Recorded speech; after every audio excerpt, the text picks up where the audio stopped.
Good morning बच्चों।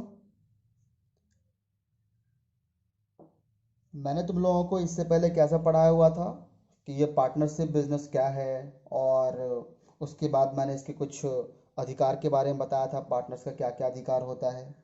फिर तुम लोगों को अकाउंट में एक नया अकाउंट के बारे में बताए हुए थे, पीएल अप्रोप्रिएशन अकाउंट क्या है। तो पीएल अप्रोप्रिएशन अकाउंट तुम लोग अच्छे से समझ चुका था। और पीएल अप्रोप्रिएशन अकाउंट में जितने भी आइटम्स होते हैं, अभी हम उसके कैलकुलेशन के लिए ही और वो आइटम्स क्या होता है उसके बारे में बता रहे थे। तो उस क्रम में मैंने तुम लोगों को बता दिया कि पार्टनर्स का कैपिटल अकाउंट क्या होता है, पार्टनर्स का करंट अकाउंट क्या होता है। फिर मैंने तुम लोगों को इंटरेस्ट ऑन कैपिटल के बारे में बता दिया। आज हम लोग जो टॉपिक पढ़ेंगे वो इंटरेस्ट ऑन ड्राइंग का टॉपिक पढ़ेंगे। कौन सा टॉपिक पढ़ेंगे? इंटरेस्ट ऑन ड्राइंग का। देखो बच्चों, सबसे पहले ये जान लो कि इंटरेस्ट ऑन ड्राइंग होता क्या है। ड्राइंग तुम लोग भली भांति जानते होगा कि बिजनेस से यदि कोई पार्टनर्स में से कोई एक या कोई प्रत्येक व्यक्ति, जो भी व्यक्ति बिजनेस से पैसा निकालता है उसी को हम ड्राइंग कहते हैं। और उस ड्राइंग पे, उस पैसे पे यदि इंटरेस्ट देता है वो लोग बिजनेस को, तो वही पैसा को इंटरेस्ट ऑन ड्राइंग कहते हैं। बच्चों, जब तक पार्टनरशिप डीड में ये ना कहा जाए कि ड्राइंग पे इंटरेस्ट लेना है, तब तक किसी भी पार्टनर को इंटरेस्ट देने का कोई जरूरत नहीं है। परंतु यदि इस बात का प्रावधान रहेगा कि पार्टनर इंटरेस्ट देंगे ड्राइंग पे, तभी इसका हम लोग गणना या कैलकुलेशन करेंगे। आगे देखो कि ड्राइंग बिजनेस से अलग अलग प्रकार से निकाले जा सकते हैं या निकाले जाते हैं। उसमें से पहला मैं तुम लोगों को बताने जा रहा हूं। जब रेगुलर ड्राइंग मतलब नियमित समय अंतराल पर किया जाए, अर्थात एक एक महीने पे, दो दो महीने बाद, तीन तीन महीने, मतलब एक तुमको दिखेगा कि एक निश्चित समय अंतराल पे बिजनेस से पैसे को निकाला जाता है। चाहे वो गैप एक सप्ताह का हो, चाहे वो गैप एक महीना, दो महीना, कुछ भी हो सकता है, लेकिन एक कंटिन्यूटी दिखेगा कि एक समान राशि एक निश्चित समय अंतराल पे निकाला जाता है। तो इस प्रकार से यदि बिजनेस से पैसा निकाला जाता है तो उसको हम इंटरेस्ट, उसको हम कहते हैं रेगुलर ड्राइंग कहते हैं, नियमित, उसको हम आहरण कहते हैं। इसका कैलकुलेशन करने के लिए इसका फॉर्मूला है टोटल ड्राइंग। क्या है तुम्हारा? टोटल ड्राइंग, जितना पैसा निकाला गया। उसके बाद रेट बाय 100, इस ड्राइंग का रेट दिया रहेगा, कितना परसेंट इंटरेस्ट लगेगा ड्राइंग पे, वो रेट दिया रहेगा। फिर एवरेज पीरियड, और यदि महीना रहेगा दिया हुआ कि 2 महीना 3 महीना के अंतराल पर, तब तो हम 12 देंगे, एवरेज पीरियड बटे 12। यदि देगा कि प्रत्येक दो दो सप्ताह पर निकालता है, तीन तीन सप्ताह पर निकालता है, सप्ताह का जिक्र किया रहेगा, तो एवरेज पीरियड बटे 52। यदि रहेगा कि 8 दिन पे निकालता है, 10 दिन पे निकालता है, ऐसा कुछ 10 10 दिन पे निकालता है तुम्हारा, जो डेज रहेगा तो 365 देंगे, एवरेज पीरियड बटे 365। तो समझ लिया कि 12 कहाँ देंगे? जहाँ महीने का जिक्र रहेगा, जहाँ सप्ताह का जिक्र रहेगा वहाँ हम 52 देंगे, और जहाँ दिनों का जिक्र रहेगा वहाँ हम 365 दे देंगे। अब बच्चों, कि एवरेज पीरियड हम लोग निकाले कैसे? एवरेज पीरियड निकालने के लिए क्या होता है, फॉर्मूला है फर्स्ट आहरण के बाद, फर्स्ट आहरण के बाद बाकी समय। पहली बार जब निकाला जाएगा पैसा आहरण के रूप में, उसके बाद जो बाकी समय है, बाकी समय कब तक? जब तक हम इस इंटरेस्ट ऑन ड्राइंग का गणना करते हैं। वैसे क्वेश्चन बनाते समय इसके बारे में हम लोग समझ लेंगे कि बाकी समय क्या होता है। और जैसे हमने जनवरी में निकाल लिया, और एक एक मंथ पे निकालते हैं, जनवरी में मैंने निकाल लिया, जनवरी के बाद कितना महीना बाकी है एक साल होने में? तो 11 महीना बाकी है, जनवरी के अंत में निकाले हैं तो इसका मतलब पहला आहरण के बाद बाकी समय हो गया कितना दिन? 11 महीना हो गया। वही अंतिम बार जो आहरण किया होगा, अंतिम बार जो बिजनेस से पैसा निकाला होगा, उसके बाद कितना समय बाकी है, ठीक है, बट्टे 2। आगे देखो, जहाँ क्या दिखा गया है कि जब कुल आहरण की राशि दिया हो, मतलब ये नहीं बताया गया हो कि ये आहरण मतलब कब कब कितना कितना हुआ है, मुझे टोटली एक ही बार दे दिया है कि इस साल में इस पार्टनर ने इतने रुपए का कुल आहरण किया है। और इंटरेस्ट ऑन ड्राइंग का दर भी दिया हो, रेट भी दिया रहेगा कि आहरण पर जो ब्याज लगेगा वो किस प्रतिशत, किस दर से लगेगा। तो यह मान लेते हैं कि उस समय हम मान लेते हैं कि प्रत्येक माह के मध्य में आहरण किया होगा। हम क्या मान लेते हैं? प्रत्येक माह के मध्य में आहरण किया होगा। यह मान करके हम एवरेज पीरियड या फिर कैलकुलेशन करते हैं। आगे देखो बच्चों,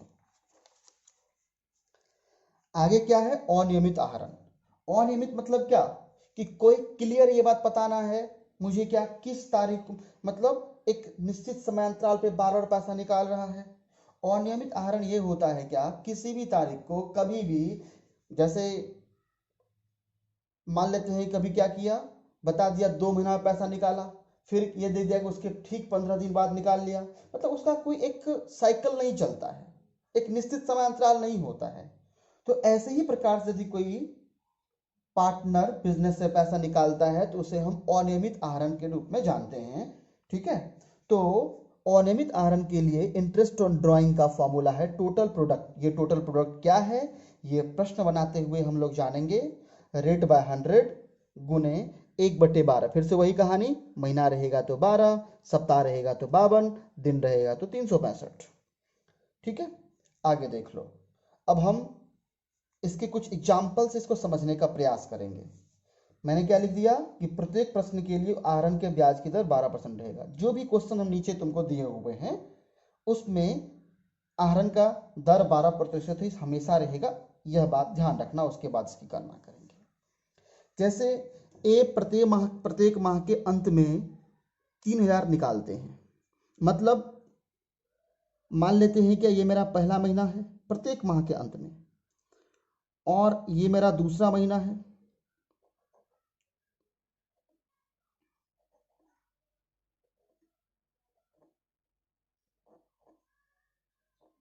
समझाने के लिए बच्चों मैं कर रहा हूं। 1 महीना, 2 महीना की साइकिल, 3 महीना, 4, 5, 6, 7, 8, 9, 10, 11 और ये 12 महीना। ये क्या कह रहा है? ए प्रत्येक माह के अंत में, मतलब ये मेरा नियमित आहरण है क्योंकि प्रत्येक महीना के अंत में वो नियमित राशि निकाल रहा है। इसका मतलब ये पहला महीना का शुरुआत है और ये पहला महीना का अंत है। तो इस जगह उसने क्या किया? 3000 रुपया निकाला है ना। फिर ये दूसरा महीना का अंत है, इस जगह भी क्या किया? 3000 रुपया निकाला। तीसरा महीना का अंत, प्रत्येक महीना के अंत में वो 3-3 हजार रुपया निकाल रहा है। ऐसे कंटिन्यू निकालेगा, इस महीने के अंत में 3000 रुपया निकलेगा। ठीक है, तो मैंने इसके लिए तुमको क्या फॉर्मूला बताया था कि टोटल ड्राइंग, कुल उसने कितना पैसा निकाला है। तो देखो कुल महीना कितने होता है? 12 होता है एक साल में। कैलकुलेशन एक साल पे किया जाता है, तो ऐसे ही कंटिन्यू निकाला होगा 12 बार। तो टोटल ड्राइंग जो यहां से मुझे पता चलेगा वो पता चलेगा 3000 गुने 12, 36,000 रुपया उसने क्या किया है? टोटल निकाला है बिजनेस से। उसके बाद इस फॉर्मूले के हिसाब से मुझे चाहिए रेट। रेट तो मैं बता दिया, प्रश्न कुछ भी रहेगा हम रेट 12% हम जो क्वेश्चन अभी लिख रहे हैं उसके लिए होगा। तो रेट तो मुझे मालूम ही है 12%। फिर मुझे क्या चाहिए? Average period. तो ध्यान से देखना बच्चों, एवरेज पीरियड हम लोग कैसे निकालते हैं। एवरेज पीरियड के लिए क्या होता है? पहली बार जब राशि निकाला गया है, पहली बार यहां निकाला गया फर्स्ट टाइम, उसके बाद जितना समय बाकी है, खुद देख लो कि 12 महीने का तुम्हारा ये पीरियड होता है जिसमें हम लोग क्या करते हैं? निकालते हैं क्या चीज? इंटरेस्ट निकालते हैं ड्राइंग का। तो यहां 1 महीना बीत चुका है, तो इसके बाद कुल 11 महीना होगा। तो पहली बार आहरण के बाद बाकी समय मंथ 11 महीना। ठीक है, जोर अंतिम बार देखो अंतिम महीना के अंत में निकाला है 12 महीना के अंत में। इसके बाद क्या कोई समय बाकी है? इस वर्ष में नहीं बाकी है। 0/2 पहली बार आहरण के बाद बाकी समय, अंतिम बार आहरण के बाद बाकी समय भागा 2। कैलकुलेशन करोगे 11/2, 5.5 आ गया तुम्हारा, 5.5 आ गया। अब इसका कैलकुलेशन करो फाइनली। तो टोटल ड्राइंग 36,000 गुने 12 भागा 100 गुने 5.5। देखो भाई महीना यहां था, महीना के लिए क्या करेंगे? 12। ठीक है, इसका तुम लोग अब कैलकुलेशन कर लो। इसको हटा के यहाँ 0, 3 खत्म, तो 36 इंटू 55 करेगा, यही तुम्हारा क्वेश्चन का आंसर आ जाएगा। ठीक है, यहां से ये देख लेना। अगला क्वेश्चन देखो, अगला क्वेश्चन है क्या कि ए प्रत्येक 2 महीना के अंत में 3000 निकालता है। ये भी क्या है, नियमित है कि एक निश्चित 2-2 महीना पे क्या कर रहा है तुम्हारा, वो पैसा निकाल रहा है। इसका कैलकुलेशन हम कैसे करेंगे, तो फिर से वही साइकिल, बार बार समझाने के लिए एक फिगर मैं तुमको बना रहा हूं। ये 1 महीना, ये 2 महीना, ये तीसरा, ये चौथा, पांचवा, छठा, 1 महीना, 2, 3, 4, 5, 6, 7, 8, 9, 10, 11 और 12। इस बार प्रत्येक महीना नहीं निकाल रहा है, इस बार क्या कर रहा है वो कि प्रत्येक 2 महीना के अंत में। ये ध्यान रखना, ये अंत और पहले में बहुत ही तुम्हारा कंफ्यूज करने वाला तुम्हारी चीज है। इसको अगला क्वेश्चन आरंभ है, इसमें हम समझेंगे क्या कंफ्यूज करने वाला है। देखो, ये तो पहला महीना का शुरुआत है और पहला महीना का अंत, और ये जगह दूसरा महीने का शुरुआत भी है, परंतु वो दूसरे महीना का शुरुआत में नहीं, दूसरे महीना का अंत में निकालता है। मतलब इस जगह वो पैसा निकाल रहा है कितना, 3000। फिर पहला नहीं, दूसरा के बाद प्रत्येक 2 महीना यहां निकाल रहा है 3000। फिर पहला नहीं दूसरा यहां निकाल रहा है 3000। फिर पहला नहीं दूसरा यहां कितना निकाल रहा है, 3000। फिर यहां नहीं, यहां कितना निकालेगा, 3000। यहां नहीं, यहां कितना निकालेगा, 3000। तो टोटल ड्राइंग यहां कितना किया,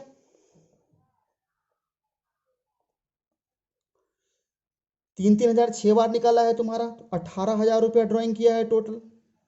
रेट तुम्हारा हमेशा से ही तुमको पता ही है कि 12% हम क्वेश्चन के लिए दिए हुए हैं। फिर उसके बाद तुम्हारा जो है, अब एवरेज पीरियड निकालने में ही बहुत गेम है, इसको ध्यान देना। क्या है यहाँ तुम्हारा फॉर्मूला कि पहली बार जब ड्राइंग किया गया उसके बाद बाकी समय, तो पहली बार ड्राइंग यहाँ किया गया तो 2 महीना पीछे बीत चुका है, तो आगे 10 महीना होगा तुम्हारा, तो यहाँ लिखेंगे 10। ठीक है, अंतिम बार ड्राइंग यहाँ किया, इसके बाद कोई समय नहीं बाकी है, क्या हो गया, 0/2। फिर से यहाँ क्या कर लेंगे हम, कितना आ गया, 5 आ गया।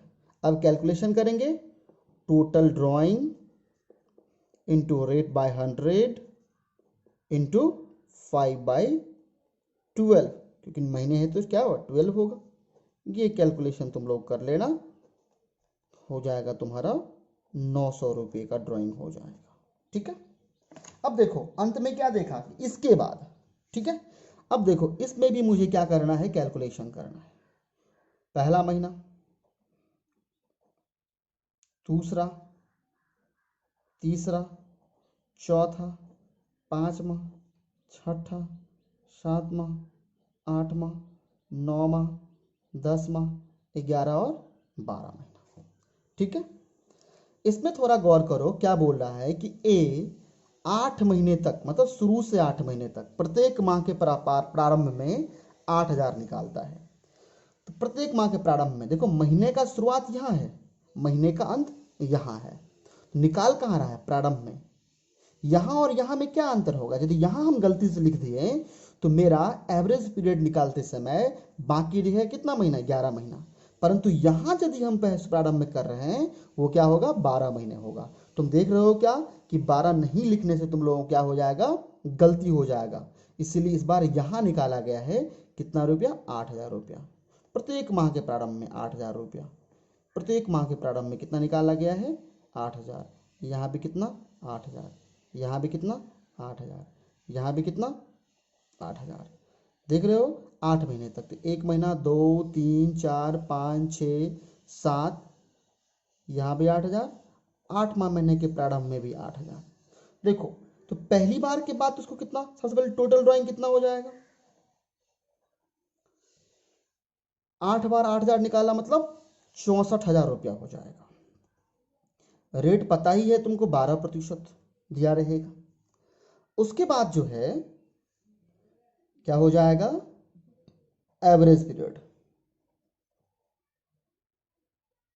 एवरेज पीरियड की यदि हम बात करेंगे तो क्या पहली बार आहरण के बाद बाकी समय, पहली बार यही निकाल लिया, पूरा 12 का 12 महीना बाकी है तो 12। अंतिम बार यहाँ किया है 8वां महीना के प्रारंभ में, उसके बाद नहीं किया है। तो 1 2 3 4 5 कितना बाकी है तुम्हारा? 5 महीना। यहाँ कर देंगे 5, 17/2 हो गया तुम्हारा, मतलब 8.5 हो गया। कैलकुलेशन करोगे तो 64,000 गुना 12/100 गुना 8.5 भागा 12, क्योंकि महीना है, अक्सर महीना ही तुमको मिलने वाला है, बट्टे 0। 12 से 12 खत्म, 3 0 से 3 0 खत्म, 64 × 85 इस क्वेश्चन का आंसर है। इसको कर लेना कैलकुलेशन, ठीक है। आगे देखो बच्चों, कुछ और क्वेश्चन। ये तो तुम्हारा रेगुलर था। देखो बच्चों, अब तुम लोगों को इरेगुलर ड्राइंग, जिसको क्या कहते हैं? अनियमित आहरण करते हैं। जिसका मतलब क्या है? किसी निश्चित समय अंतराल पर नहीं। जैसे 1 महीने बाद, 2 महीने बाद जो व्यापार से पैसा निकालता था, वैसा बिल्कुल ही नहीं इस बार पैसा निकालेगा। तुम खुद ही देखो प्रश्न में, तुमको पता चल जाएगा किस प्रकार से व्यापार से इन लोगों ने क्या किया है, पैसा निकाला है। यदि मैं इंटरेस्ट ऑन ड्राइंग की गणना करें, दर 12% प्रतिवर्ष हो, वर्ष 31 मार्च 20 को समाप्त होती हो। तो यहाँ क्या क्या है कि ड्राइंग का दिया गया है तुम्हारा स्ट्रक्चर कि 1 मई को कितना, तो 3,000 रुपया ड्राइंग किया है। फिर उसके बाद 30 जून को 5,000 रुपया, 1 नवंबर को कितना, 4,000 रुपया, 31 जनवरी को 6,000 रुपया किया गया है। इसकी गणना करें। इसके लिए जो तुम लोगों को मैंने कैलकुलेशन बताया था total product into rate by 100 into 1/12 महीना रहे तो, या 52 या 365 दिन और सप्ताह रहने पर, ठीक है।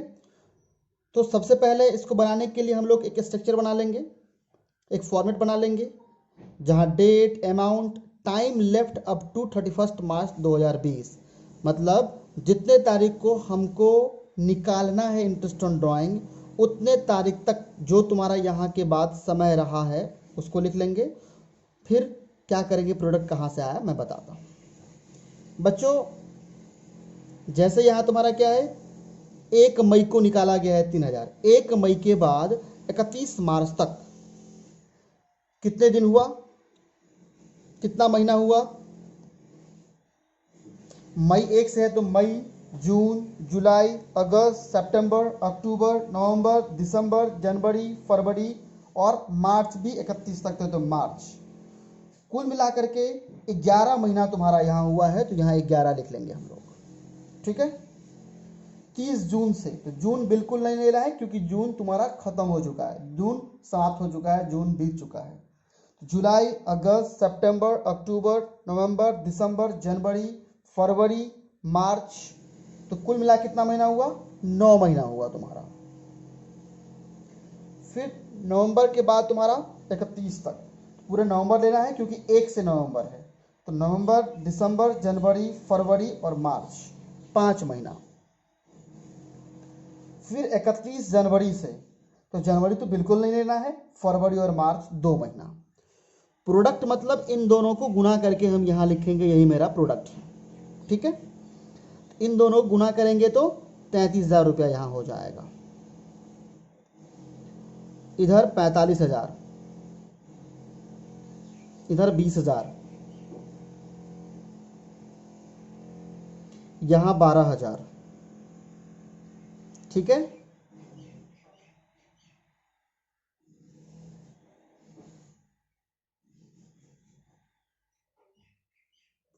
इसको सभी को जोड़ लो और वही मेरा क्या है, टोटल प्रोडक्ट है।